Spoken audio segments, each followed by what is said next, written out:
Living frugally used to be something that the extremists did, something that the minimalist movement did in order to save as much money as possible while still choosing to live a fulfilling life. What I'm saying here is that frugal living used to be a choice. However, going into this next year, it may just have to be a method just to survive. As I have been scrolling through social medias lately, as I normally do, I pick up on different trends of what people are talking about most often. What used to be the pandemic has slowly turned into gas prices, and now gas prices has transitioned into inflation, and that is where the source of this video comes from. A post that I read on a Facebook feed not too long ago broke down the difference in cost between grocery items from 2 years ago till today. And while we have been given statements that says that inflation is at 2%, 7%, or even 10%, most of the prices that we see in grocery stores now have increased of 50+%. Meaning that if you had a weekly grocery budget of $100 2 years ago, you would have to be spending $150 just to get the same amount, if not less, groceries today. And I can guarantee you that most wages, and I'm speaking for myself here, have not increased by 50% since 2 years ago. So that's part of the reason why I believe that frugal living is the way of survival going into this next year. And I think that if you are someone who is caught off guard by this, you are much more likely to be devastated unless you prepare for it now. And what is the one thing that you can do to prepare for it? Well, I think the simplest yet most effective thing that you can do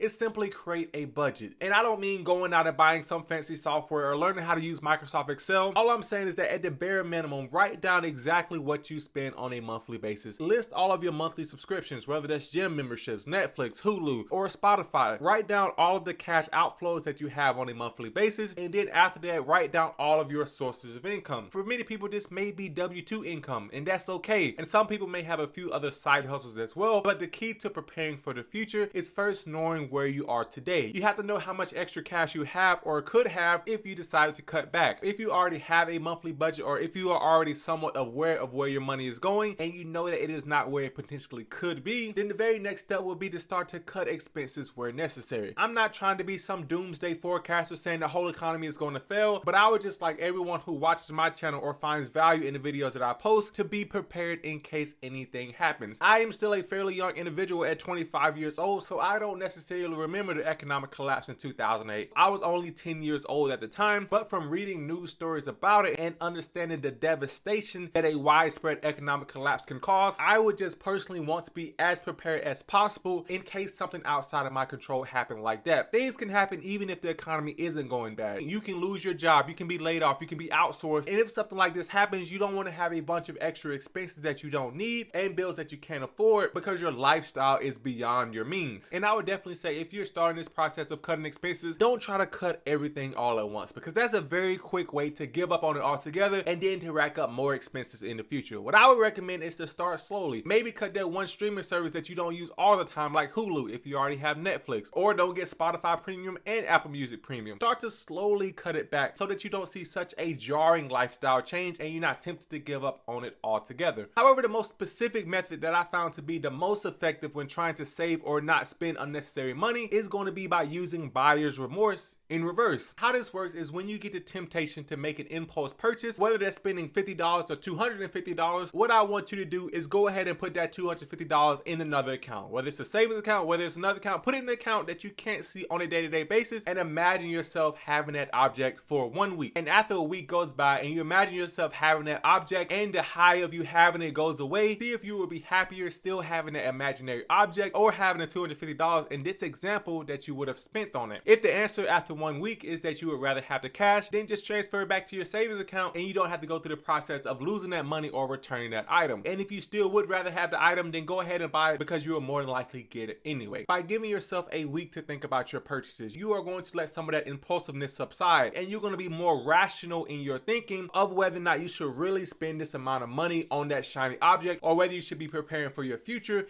by saving as much money as possible. And now I'm going to get into a couple of frugal living methods that I've been using in my personal life to start to stack as much cash as possible. I tend to be a fairly frugal or cheap person, as my wife likes to call it, and one of the methods that I find to be the most effective is to reuse and recycle things. I found that one of the biggest wasters of my money was coffee, and because I'm the only one in my family that really drinks coffee, making a big coffee pot just wasn't all that effective because I wouldn't drink a big coffee pot in one day. So instead I opt for single cup servings like Keurigs, but I found that K cups tend to be way more expensive and to be way more wasteful because you throw it away after one use. So one of the ways I reduce my spending and reuse things is by getting reusable K-cups. All I do is put a couple of teaspoons of reusable coffee grounds into the K-cup, put it in my Keurig, and it runs just like normal, giving me a single serving of coffee. After which I dump the coffee grounds, put it in the dishwasher, and it's ready again for the next day. But there's obviously a lot of other methods that you can do to reduce and reuse and recycle, and this isn't even about saving the environment now. It's about saving our lifestyles, finding ways to still enjoy the things that we want in life while not paying a premium for that item. K-cups can run anywhere from 50 cents to $2 per serving, but if you use your own coffee ground, that number can reduce to less than 10 cents per serving. And sticking on to some essential expenses that we have to have on a weekly basis, but we can still save money on, I have found it really effective to start meal planning. By meal planning, when you go grocery shopping, you know exactly what you need for your meals for that week. So you're not tempted as you walk through all the aisles of unnecessary things that you can pick up and grab along the way, and you can be laser focused on only the ingredients that you need for your week. Having a plan when you walk into a grocery store is one of the most effective ways to stick to a budget, because as I said, you're not going to be tempted by every single shiny toy or food object that you see. And lastly, and a very effective way to save money is going to be by stopping focusing on your image. Now, this is something I haven't necessarily talked about in the past, but sometimes I believe that as young adults, if you're watching this channel and you're between 18 and 30 years old, we tend to see other people on social media who are doing extravagant things and being amazing and having cars and doing all of these nice things, and we compare our lives to that and think that just because we're not doing some of those things that we're not being as successful in life. But the truth of the matter is that no one is going to take care of your life unless you do it. So you have to do things that's best for you in order to put yourself in the best position mentally, financially, emotionally, all of these things. And by not basing your happiness on your social media image, you would absolutely be able to save a lot of money, but also a lot of mental headaches and unnecessary emotional aches because you're comparing your life to someone else. And once you stop worrying about your social image, you may stop buying things that don't bring value to your life, like designer clothes, like big extravagant vacations to post online, but instead you'll be getting things that actually make you happy, that you will be happy to experience even if you didn't post it at all. One of the things that I did years ago, ever since the start of this channel, was buy 15 to 20 black shirts with no branding, no anything, and I basically wear these shirts every day. When I wake up in the morning, I don't have to think about what I wear. I just pick the closest shirt to me and I put it on. I have no interest in the brand of my shirts or my shorts or whatever I wear. I just want to be comfortable throughout the day, and because of that, I have probably saved hundreds, if not thousands more on clothing expenses than some of my peers who are the same age as me. As far as name brand shoes, I know the sneaker culture is going to hate me for this, but I don't buy name brand shoes as well. The shoes that I have on right now are Crocs, and if I'm not wearing Crocs, I wear Hey Dudes that I think are about $30 to $40 on Amazon. I don't think I've ever spent over $100 on a pair of shoes in my life, and to be honest, I don't think I ever will. And by doing that, I'm able to save and invest a lot more of my income than I would be if I was worried about how I dress every day. I may not have the drip as some people would say, but I was able to save and invest $100,000 by the age of 25. But with that being said, if you found value in this video, then hit that subscribe button, as I do make more videos about side hustles, investing, and how to make passive income. If you did find value in this video and you want to join the community, then I will see you in the next one, guys.